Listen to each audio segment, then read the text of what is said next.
Nombre poderoso de Cristo Jesús. Gracias, Dios. Amén. Amén. Y amén. Bendito sea el Señor. Amados en Cristo, el Señor les bendiga grandemente. Quiero que observemos este video, por favor.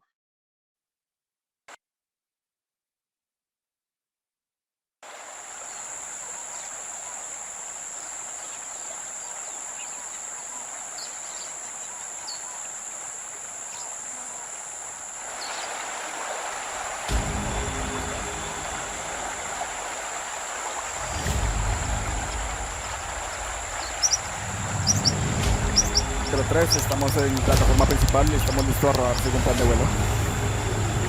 Recibido 4703, aprobado rodaje, punto de espera, calle Roja.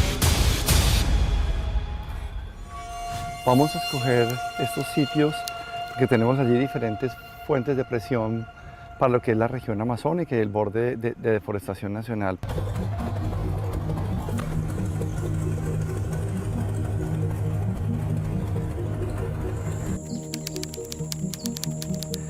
Vamos a mirar en la zona de las sabanas de la fuga, ¿cierto? Un poco cómo ha sido esa dinámica de entrada de los cultivos de palma africana que se vienen expandiendo esta zona y que ya están presionando el borde de la reserva forestal de la Amazonia. Eso es importante porque eso no corresponde necesariamente pues, a las economías ilegales o ilícitas conocidas convencionalmente, pero que sí tienen una contradicción importantísima con la vocación del uso de solo la reserva forestal.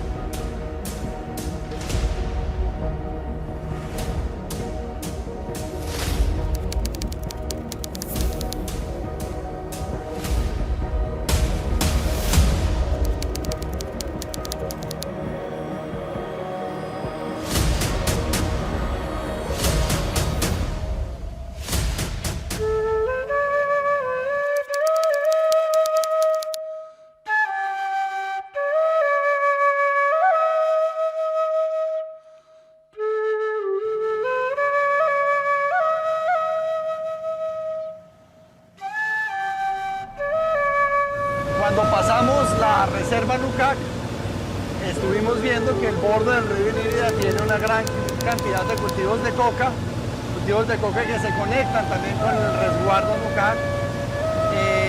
Estuvimos cerca de las cabeceras del río Inírida, donde están los afloramientos rocosos, los tepuyes, esos tepuyes que son geológicamente hermanos de Chiribiquete, donde también tenemos vestigios arqueológicos. Allí desafortunadamente se encuentra la vereda Nueva York, una vereda que se encuentra en la mitad de la Reserva Nacional, en donde tenemos una de las zonas de mayor densidad de cultivos de coca que puede haber en toda la región amazónica. Esta situación viene dándose desde hace muchos años y tiene su impacto en que es exactamente en ese sitio en donde nace el río Inírida.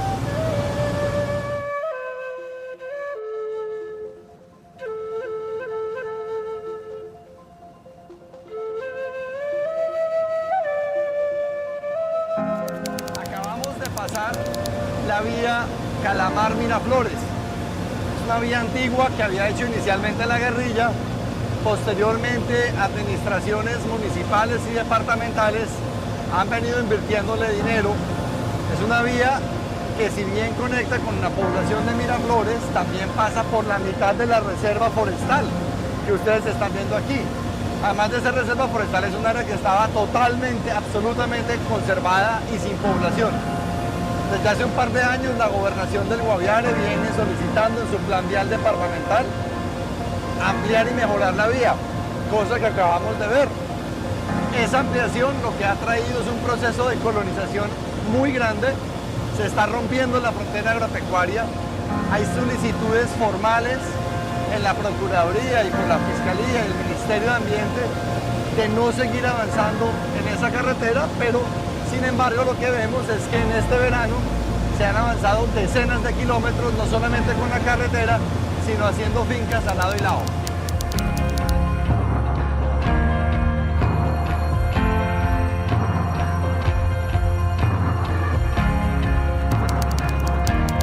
De la Serranía de la Macarena. Estamos en el último momento en el cual la Macarena tiene todavía algún nivel de conectividad, pero su proceso de fragmentación es acelerado. Tenemos diferentes tipos de presión y lo vamos a ver, a pesar de que también hay unas oportunidades grandes que queremos mostrar.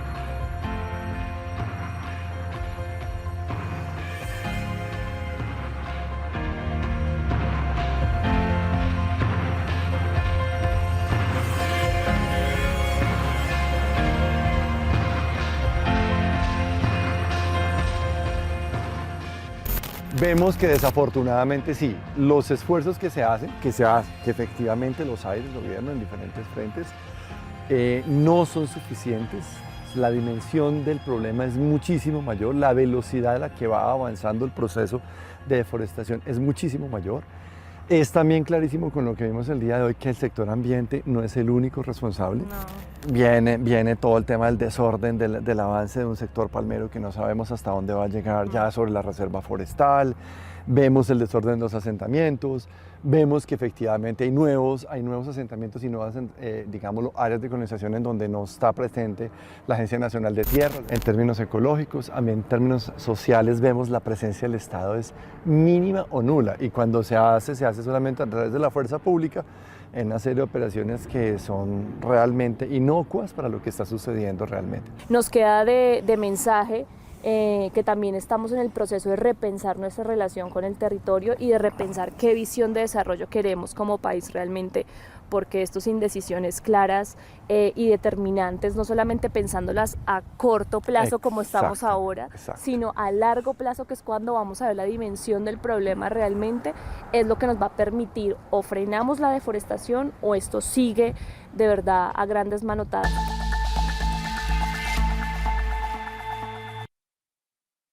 Bueno, ahí tienen ustedes una lamentable situación cuando pedimos oración por el país. Estamos pidiendo oración y debemos orar por cosas que van más allá de la política, que van más allá de la economía. Claro que hay que orar por todos esos temas, pero que van mucho más allá de las familias, que van mucho más allá de los niños, de las realidades sociales, culturales que estamos viviendo. Estamos acabando nosotros mismos con nosotros mismos. Esto nos tiene que doler a todos. Esto nos tiene que doler a todos.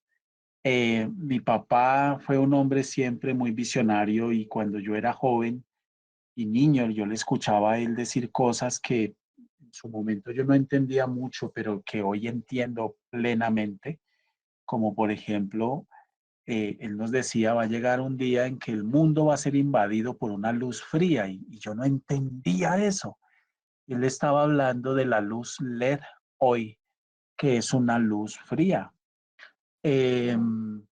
Decía que iba a llegar un momento en que el ser humano iba a tener que comprar el aire y ya lo estamos viendo en China, es espantoso que usted entra a un supermercado y venden botellas con aire puro, limpio.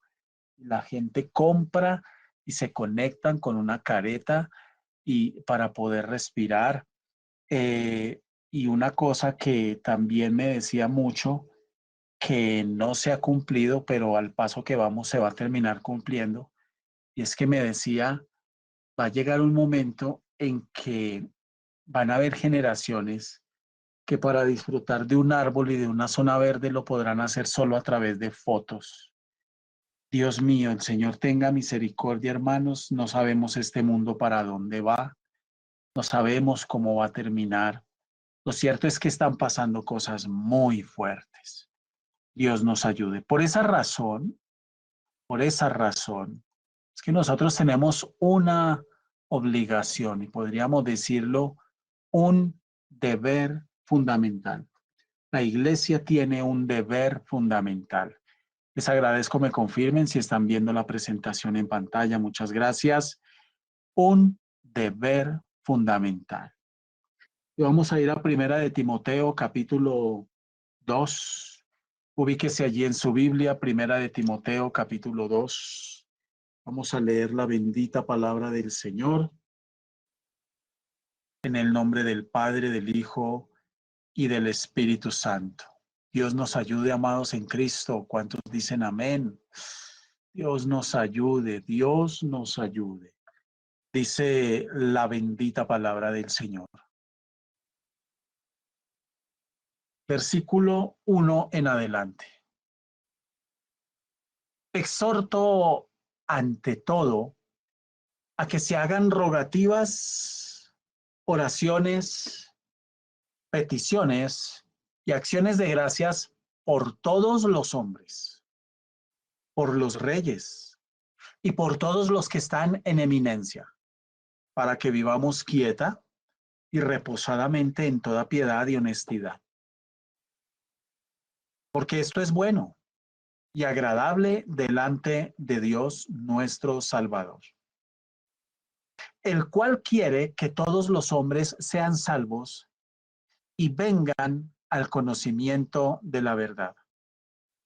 Porque hay un solo Dios y un solo mediador entre Dios y los hombres, Jesucristo hombre, el cual se dio a sí mismo en rescate por todos, de lo cual se dio testimonio a su debido tiempo. Para esto yo fui constituido predicador y apóstol. Digo verdad en Cristo, no miento. Y maestro de los gentiles en fe y verdad. Quiero pues que los hombres oren en todo lugar, levantando manos santas, sin ira ni contienda. Bendito sea el Dios del cielo. Amén y amén. Bueno, esta porción de la palabra es una porción de las Escrituras que nos habla un tema importante a tener en cuenta hoy. Vamos a estudiar sobre este tema para entender lo que Dios está demandando de la iglesia hoy día. En esta porción de las Escrituras se mencionan 4 tipos de oraciones, para que usted por favor tome nota. 4 tipos de oraciones. Fíjese usted en el versículo 1, por favor. El primer tipo de oración es rogativas. Exhorto ante todo a que se hagan rogativas. Esa palabra rogativas viene de la raíz griega de seis. ¿Qué significa? Son las oraciones que se centran en necesidades especiales, profundas e intensas en las vidas de otras personas. Es cuando usted se dedica a orar por las necesidades de otras personas, por la vida de otras personas. Es decir, debemos llevar la necesidad de otras personas delante de Dios con un gran sentido de urgencia, de ruego, de súplica. Entonces, aquí este de 6 es la idea de un profundo quebrantamiento delante de Dios en nombre de otros, para que Dios ayude y salve, intervenga.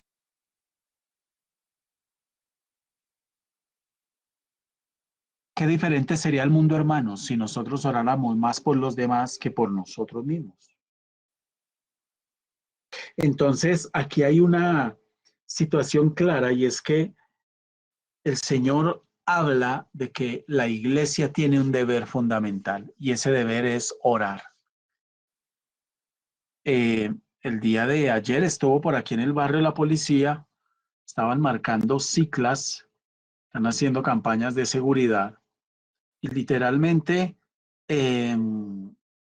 lamentablemente, una señora se acercó y dijo, ay, discúlpeme, ¿qué están haciendo?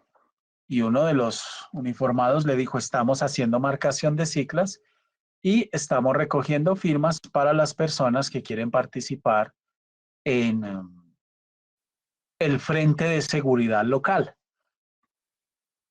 Tiene que haber un grupo mínimo de 25 personas. Y la señora dijo, ay, no, a mí ese tema no me interesa. A mí no me gusta participar en ese tipo de cosas. Bueno, les quiero decir, mis amados hermanos, que lamentablemente tenemos ese tipo de comportamientos,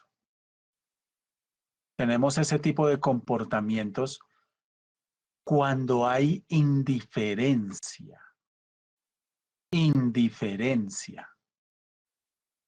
Tenemos ese tipo de comportamientos cuando no somos sensibles. Tenemos ese tipo de comportamientos cuando no nos pasa a nosotros, cuando las problemáticas que se dan no nos han tocado. En ese sentido hay hay un egoísmo y hay una indiferencia.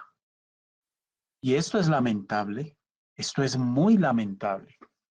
Entonces, literalmente, el Señor está mandando a la iglesia y está diciendo, ante todo, exhorto, esto es un mandamiento, ante todo, que se hagan rogativas. De esto tiene que estar lleno el tiempo de oración, de rogativas. En las madrugadas deben haber rogativas, porque a veces la oración que hacemos no está llena de esa intensidad, de ese dolor, de esa conciencia que debemos tener. Y debemos hacer rogativas. Debemos hacer rogativas por todas las cosas. Ya vamos a ver algunas de ellas.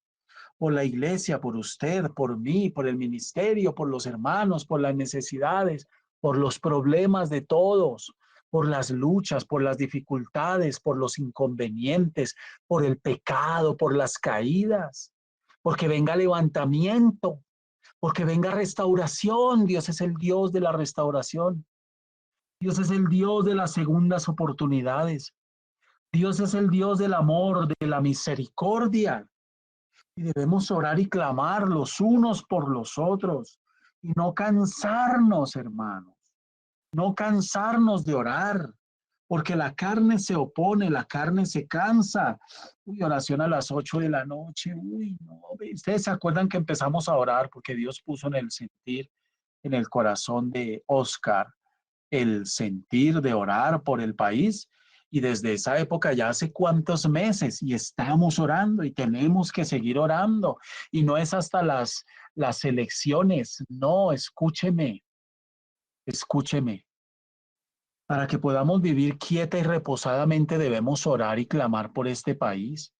Un motivo de oración que descuidamos mucho, hermanos. Y no es hasta las elecciones que no sabemos quién va a quedar presidente. En este momento hay una incertidumbre. A este señor Petro siempre le va bien en las encuestas, mal en el momento de las votaciones. Ahorita figura como el primero con el 27%. Está el candidato sorpresa, este señor Rodolfo, está esta señora que tiene el 7%, Ingrid, que está por encima de muchos otros candidatos que no se esperaban. Es incierto. Es incierto esto. Y no sabemos qué se viene para el país. Y tenemos que orar. Entonces, estas rogativas de las que nos habla aquí la palabra son las oraciones que se centran en necesidades especiales, profundas e intensas de las vidas de otras personas o en las vidas de otras personas. Debemos tener esa conciencia de intercesión. Yo doy gracias a Dios porque yo soy el fruto de la oración de mucha gente que seguramente voy a conocer en el cielo. Aquí no. Porque cuando yo veía que pasaba yo por una iglesia cristiana y veía las puertas abiertas y las veía orando allá, arrodilladas en el suelo contra una silla, clamando y pidiendo y suplicando, y cuando oraban por los hombres, por los jóvenes, etcétera, Dios mío, estaban orando por mí, estaban orando por usted. Cuando oran por las mujeres, están orando por usted. Nosotros cuando oramos por este país, cuando oramos por hombres, por mujeres que se conviertan, que Dios tenga misericordia, cuando oramos por la iglesia, por ministerios que no ni conocemos quizás, estamos haciendo parte de ese clamor. Y así los creyentes tienen que ir avanzando. Esas son las rogativas.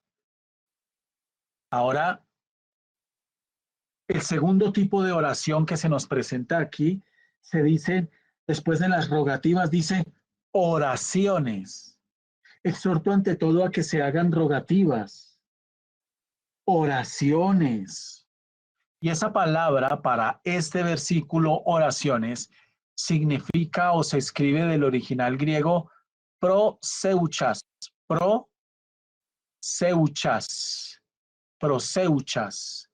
Y ese proseuchas se refiere a los momentos especiales de oración que apartamos para la devoción y la adoración.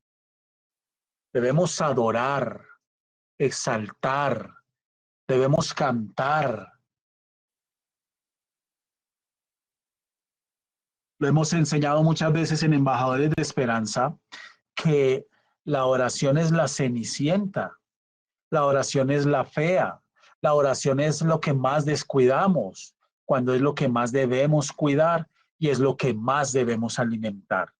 Entonces, estas oraciones aquí hacen referencia a esos momentos especiales de oración que apartamos para la devoción con Dios, para la comunicación con Dios. Necesitamos orar, necesitamos ayunar, necesitamos clamar, necesitamos suplicar justo cuando las cosas están más difíciles, justo cuando las cosas están más complicadas, justo cuando las cosas son más inciertas, justo cuando estamos más débiles, justo cuando hemos caído. Hermanos, debemos orar en todo tiempo. Ese es el segundo tipo de oración que se nos presenta aquí. El tercer tipo de oración es peticiones, que viene de la raíz griega enteuseis, con X. Exhorto ante todo a que se hagan peticiones. Peticiones.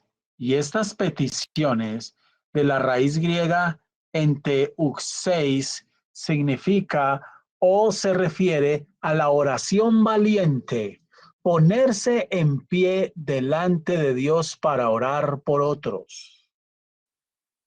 Esta es la oración de intercesión y de clamor y de súplica. Esta es la oración valiente para decir, Señor, yo me dispongo a ponerme en la brecha por el pecado del hermano, por el pecado de la hermana, a pedir, a suplicar, a orar, a interceder, a clamar en el nombre de Jesús de Nazaret, como si fueran nuestras esas necesidades, como si fuera nuestro ese pecado, como lo hizo Nehemías. La iglesia hoy día, ¿qué hace?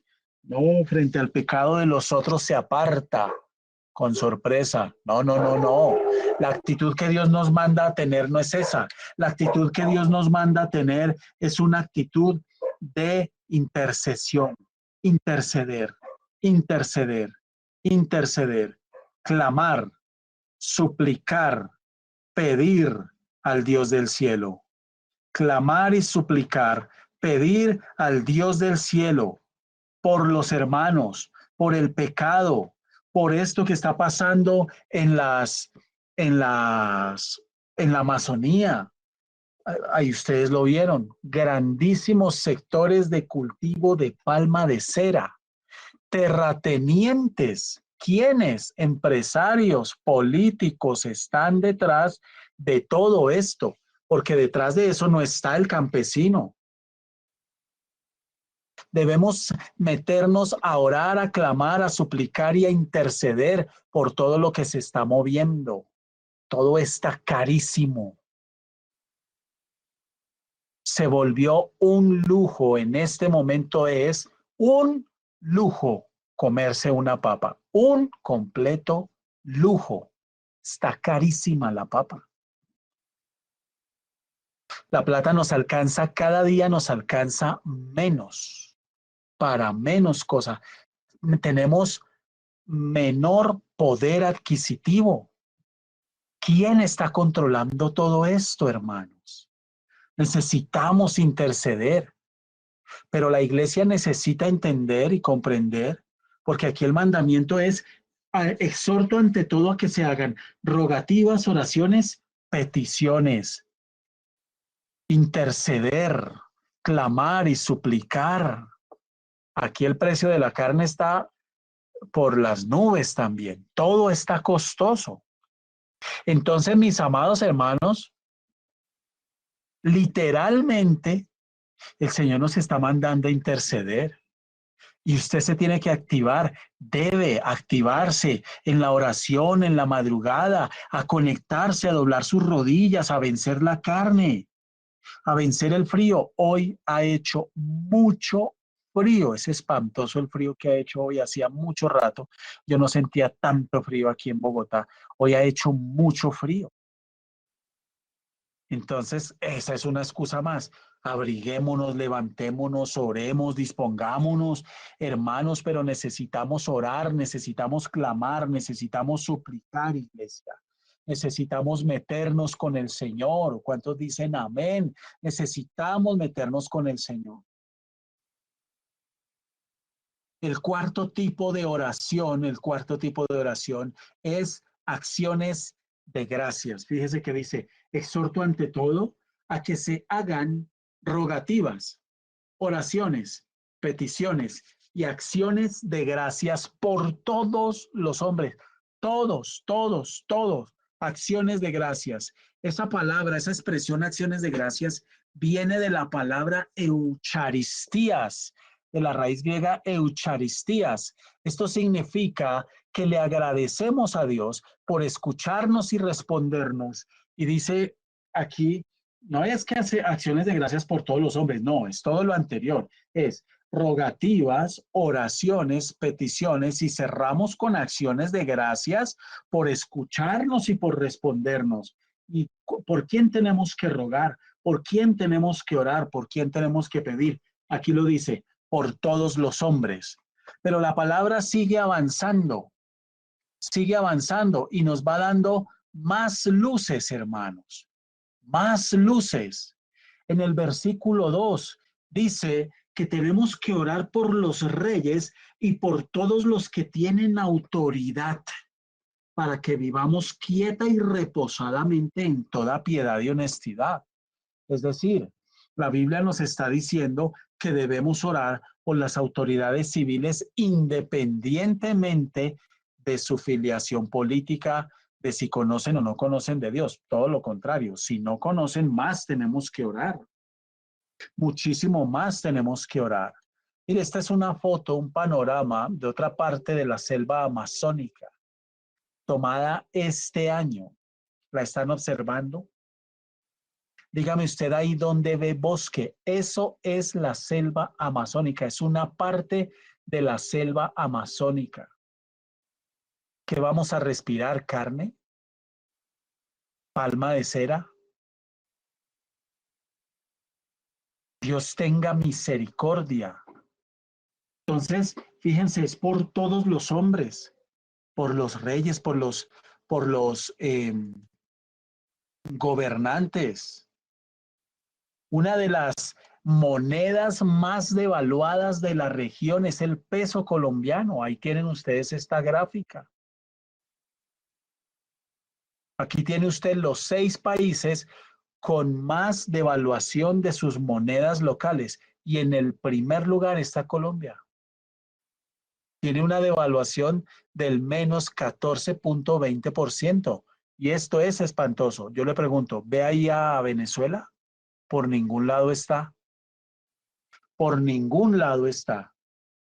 Mis amados hermanos, este mes se publicaron los resultados del 2021 del índice de una entidad que se llama Big Mac, un reporte periódico que realiza la revista The Economist desde 1986, que busca medir qué tan cerca, por arriba o por debajo, están las cotizaciones de las monedas del mundo frente al valor que arroja una metodología para analizar el poder adquisitivo. El poder adquisitivo.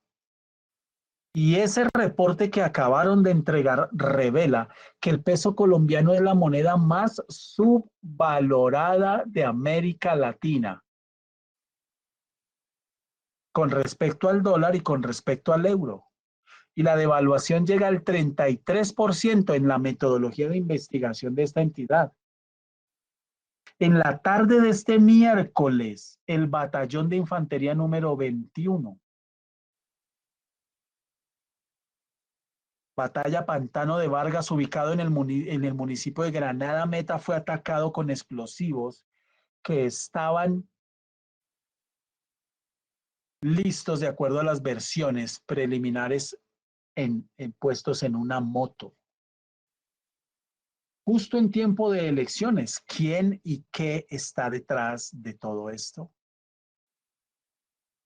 Entonces, ¿qué nos está mandando la bendita palabra de Dios? La bendita palabra de Dios está llamando a la iglesia.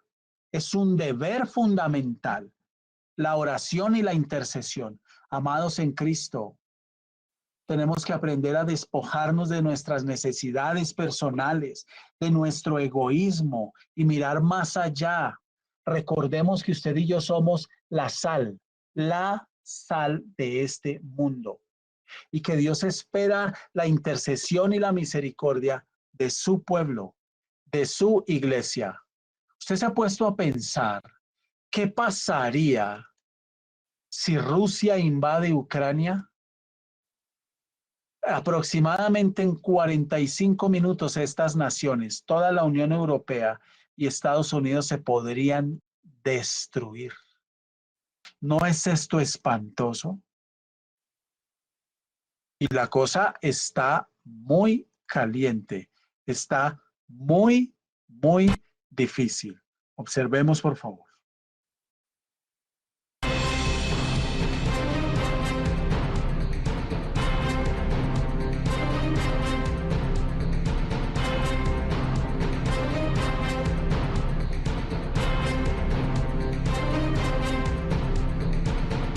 Bueno, vamos a tratar un tema por demás interesante en estas próximas 2 conferencias de carácter profético, titulado ¿Invadirá Rusia a Ucrania? Y hemos visto en los últimos días, ahora sí que estamos en un tiempo bastante peligroso, un tiempo en el cual con más rapidez las profecías bíblicas de los últimos tiempos se están cumpliendo. La forma como Rusia fue profetizada en el capítulo 38 y 39 de la Biblia en el libro de Ezequiel. Y vemos en este capítulo impresionante 38 y 39 de Ezequiel, bíblicamente hablando, que Rusia va a tener una alianza junto con la nación de Irán, con Turquía, con algunas naciones del norte de África, como Libia, como Sudán, Marruecos posiblemente, para invadir o tratar de invadir a la nación de Israel. Y en los últimos reportes que hemos podido ver y escuchar en los distintos medios de comunicación, nos informan que parece indicar ahora que Putin tiene realmente planes definitivos, decisivos para tratar de invadir Ucrania a finales, tal vez es una aproximación completamente especulativa, a finales del mes de enero del año 2022. Por ejemplo, el ministro de Defensa de Ucrania, Oleksiy Reznikov, hizo una advertencia al Parlamento en Rusia el 3 de diciembre del año 2021, en el cual nos encontramos actualmente. Cito sus palabras: nuestro departamento de inteligencia se encuentra analizando todos los escenarios posibles, incluyendo el peor de todos, pues parece que existe una escalada mayor de Rusia contra nuestra nación y todo parece que será a finales de enero del año 2022. Esto es increíble porque el ministro de Defensa de Ucrania, con estas palabras, él está completamente seguro de esta invasión. Y en estos últimos meses, simplemente ya de septiembre para el año diciembre en el cual nos encontramos, Rusia ha desplegado en las últimas 2 semanas de diciembre casi 100,000 soldados, sí, no estamos exagerando el número, 100,000 soldados en la frontera con Ucrania. Y además han colocado cientos de unidades de médicos, inmensas despensas de provisiones de comida. Todo esto no cabe duda que es una evidencia de que Rusia realmente sí se está preparando para un conflicto armado que podría durar tal vez días, semanas o inclusive meses. Pero vemos en primer lugar cuál es la estrategia de Putin, el presidente de Rusia actualmente. ¿Qué es realmente lo que Putin se propone con esta invasión? ¿Ha considerado realmente este hombre las consecuencias que esta invasión traería a nivel global? Mientras varias naciones han comenzado, desde luego, a preocuparse seriamente de un futuro cercano, de un conflicto armado peligroso, vamos a tratar de considerar y analizar algunas de las estrategias de Putin. Una vez que Rusia invadió a Ucrania y se anexó Crimea en el año 2014, todo indicaba que Putin realmente estaba dispuesto a volver a anexar a Rusia las 15 repúblicas que se perdieron en la antigua Unión de Repúblicas Socialistas Soviéticas, cuando cayó el comunismo en 1921. Y en estos últimos 7 años, y a pesar de varios acuerdos de alto el fuego, realmente entre Rusia y Ucrania han habido encuentros con más de 13,000 muertos. En estos últimos meses, Putin ha realizado varias amenazas a Ucrania y ha tratado de pedir inclusive ayuda a Europa y a la OTAN, Ucrania, declarando públicamente que temen esta invasión de Rusia, a lo que Putin ha dicho con estas palabras: Ucrania nunca será una nación libre. En estas últimas semanas se puso una alerta completamente el gobierno de Ucrania cuando se desplegaron estos 100,000 soldados. Pero en este próximo noticiero vamos a analizar claramente qué se encuentra detrás de la política de Putin, si realmente son amenazas o realmente este hombre va a llevar a cabo esta invasión. Les esperamos para poder concluir con este interesante reportaje que por demás es ya algo interesante, un reportaje que va a conmocionar al mundo entero, porque el mundo entero se encuentra completamente dormido, ignorando de las verdaderas intenciones del presidente ruso Vladimir Putin. Les esperamos. Se puede entender 2 cosas, entiendo yo aquí. La primera, este pasaje de las Escrituras siempre ha estado acá. Siempre ha estado acá. Pero hoy como nunca, debemos aplicarlo, hermano, al pie de la letra. Este planeta, este mundo, la economía, la política, los grupos al margen de la ley, todo hacen que nosotros debamos estar orando y clamando constantemente. Por eso nosotros no vamos a parar la oración, por eso nosotros no vamos a parar de pedir, por eso nosotros no vamos a parar de suplicar, por eso nosotros no nos vamos a centrar en nuestras luchas personales, que las tenemos todos pecamos, todos los días pecamos. Hermano, pidamos perdón, supliquemos perdón y levantémonos, pero seamos valientes, amados en Cristo, y sigamos adelante buscando del Señor y obedeciendo su bendita palabra. Esta es la parte 2.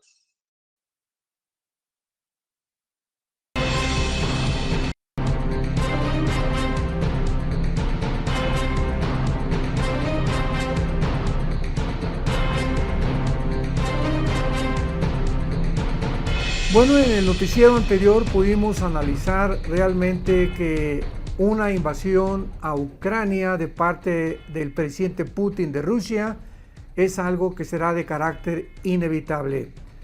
La Organización del Tratado del Atlántico del Norte, o la OTAN, que se formó después de la Segunda Guerra Mundial precisamente para tratar de impedir que el comunismo se expandiera o se propagara por Europa, se ha visto completamente inválido ante esta amenaza de Rusia, porque ha advertido la OTAN de serias sanciones contra Rusia si invade a Ucrania. Por su lado, ha amenazado que cualquier despliegue de tropas de la OTAN, esto fue lo que dijo Putin, Ucrania tendría una respuesta militar inmediata. Así que vemos una conflagración en estos próximos semanas o meses que posiblemente sea una realidad. Pero una de las principales estrategias de Putin ha sido mantener en estado de ansiedad a las naciones, sobre todo a las naciones occidentales, incluyendo a los Estados Unidos de Norteamérica. En otras palabras, durante los últimos años, desde el 2014 que se anexó Crimea, Putin ha estado amenazando al mundo y voy a invadir esta nación y aquella nación, y ha propagado un estado de ansiedad.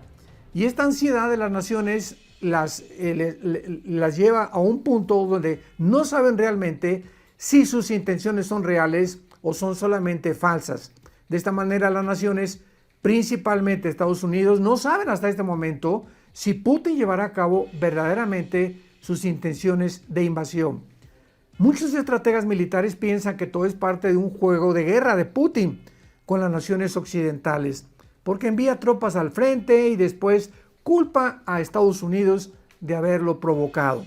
Por supuesto que una de las estrategias de Putin es impedir que Ucrania jamás se una a la Unión Europea, la cual tratará lo va a impedir con todos los medios posibles.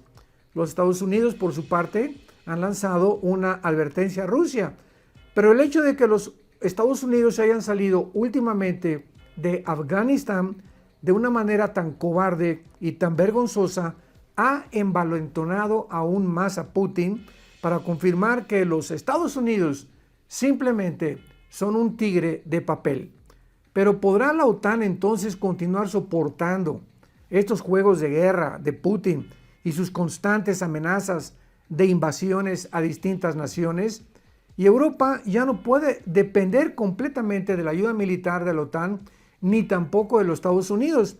¿De quién podrá ahora cobijarse Europa? Y más en estos últimos días que ya Angela Merkel, la antigua primer ministro de Alemania, ha salido y ha ocupado otra persona su posición. Y Alemania, como todos sabemos, es la única nación sobreviviente actualmente, tanto militar como económicamente, de Europa. Pero todo esto está aunado y relacionado con las profecías bíblicas, porque todo lo que está sucediendo está relacionado con una invasión que se profetizó hace 2550 años por el profeta hebreo Ezequiel en el capítulo 38 y 39, donde habría una alianza que se formaría de Rusia, de Irán, de Turquía y de naciones del norte de África, todas ellas musulmanas, menos desde luego Rusia, para tratar de invadir Israel. Y esto es algo que se profetizó porque nos habla que va a haber bastantes guerras antes de que Jesucristo regrese al mundo.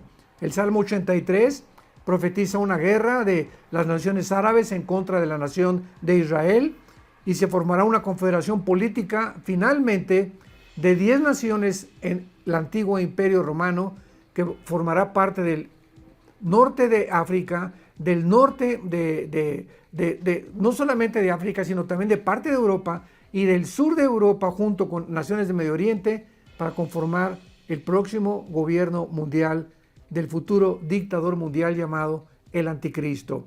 Estamos ante un mundo verdaderamente convulsionado, sacudido por amenazas nucleares. El Corea del Norte hace 2 días anunció, el presidente Kim Jong, de que si realmente Rusia invadía Ucrania, él va a apoyar esto. China, por su parte, está tratando de distraer a las naciones con una próxima invasión con Taiwán. Y vemos que el mundo está siendo sacudido por todos lados. Y estas profecías se tienen que cumplir tarde o temprano. Mientras tanto, mantengamos nuestros ojos puestos en Jesús, el autor y consumador de nuestra fe, y los ojos atentos también en la Biblia y los eventos a nuestro alrededor que están relacionados con las profecías bíblicas de los últimos tiempos. No cabe duda que los pasos de Jesús se aproximan a este mundo. Que Dios te bendiga y esperemos el próximo noticiero profético. Dios nos ayude, mis amados hermanos, a ser entendidos en este tema. Dice la palabra en 2 de Pedro, el Señor no retarda su promesa, según algunos la tienen por tardanza, sino que es paciente para con nosotros, no queriendo que ninguno perezca, sino que todos procedan al arrepentimiento. El Señor nos ayude a entender que la iglesia, usted y yo, estamos llamados a orar, a clamar y a interceder, y que no debemos cansarnos de hacerlo. Es un mandamiento, es un deber, y en estos tiempos que estamos viviendo, el tema está supremamente delicado. Bendito Señor, te damos gracias, te alabamos y te bendecimos. Te pedimos que nos ayudes, Señor. Ayúdanos, bendito Padre Celestial, que tengamos nuestros ojos puestos en ti, en el autor y consumador de la fe. Te pedimos, bendito Dios del cielo, que como parte del cuerpo de Cristo, embajadores de esperanza, pueda ser una iglesia espiritual, una iglesia que ama tu palabra, una iglesia que busca tu palabra, una iglesia que se alimenta y se nutre de ti, Señor. Y te pedimos en el nombre poderoso de Cristo que nos guardes, que nos ayudes y que podamos, bendito Señor, avanzar y crecer cada día más sin detenernos, que no estemos absorbidos por cosas personales, que entendamos que esta vida se trata mucho más allá de las cosas personales, de las luchas personales, que debemos interceder, que debemos clamar y debemos pedir. Colombia está a punto de unas elecciones presidenciales, lo que va a marcar un tiempo nuevo y puede ser un tiempo de bendición, puede ser un tiempo de maldición, no lo sabemos. Ten misericordia, bendito Señor, y ayúdanos, Padre Celestial, en el nombre poderoso de Cristo. Gracias, Señor. Amén y amén.